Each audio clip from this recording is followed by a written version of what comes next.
tie jaunieši, tie aktieri bija fantastiski, un es nejūtos kādreiz, kad es skatījos filmu, bet kad viņi nav aktieri, man tā pārliecināja.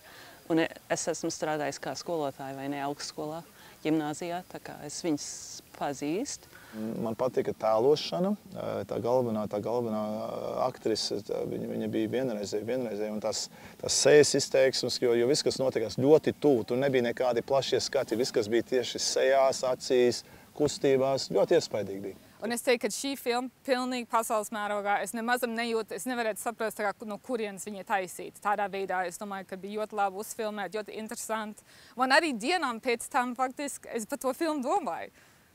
Es pat vakar man ienāca prātā beigas, ka viņi tur stāv pie loga un skatās ārā uz visām fabrikām. Un ļoti interesanti, man ļoti patikās, iespaidojami. Manā vidusskolā, kur viens mūsu komandas treneris apprecēja viņu galveno spēlētāju māsu, un arī man angļu skolotājs apprecēja vienu no maniem skolas biedriem, vai ne? Bet tas bija 70. gados šeit Kanādā, tā kā tas man atdzīvināja tās atmiņas arī.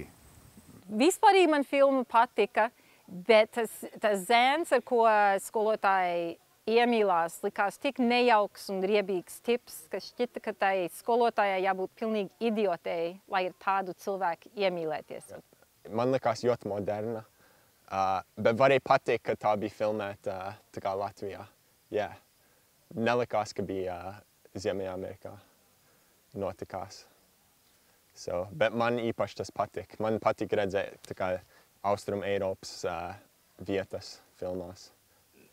Es zinu, mēs diskutējām pēc tam ar vecākiem, un viņi teica, ka tas nav reāli. Nu, tā kā viņi teica, tā kā superficial, kā viņi sadarbojas ar to klāstu. Bet man tas tieši liekas, ka šīs dienās mainās, kā ar skolotājiem ir ar bērniem. Un es nezinu, man tā liekas, tā kā ne tieši tādā situācijā, bet man ir bijis līdzīgs, kur mēs esam ar klasi ļoti sadraudzējušies ar skolotāju un esam tā braukuši. Un es nezinu, man tas likās ļoti interesanti.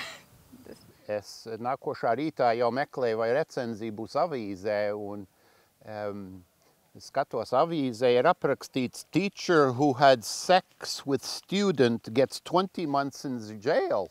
Es domāju, ka tad būs apraksts par filmu pamācību The Lesson, bet lasu tālāk, nē, tā ir īstā dzīve, kad skolotāji ir 3 gadus pēc no vietas ar savu jaunāko studentu tur ņēmusies un tagad dabūs patupēt ieslodzījumā 20 mēnešus. Es domāju, kad rekā te notiek, tā ir īstā dzīve, tā kā filma atspoguļo dzīvi, un lai tā būtu pamācība visām skolotājām.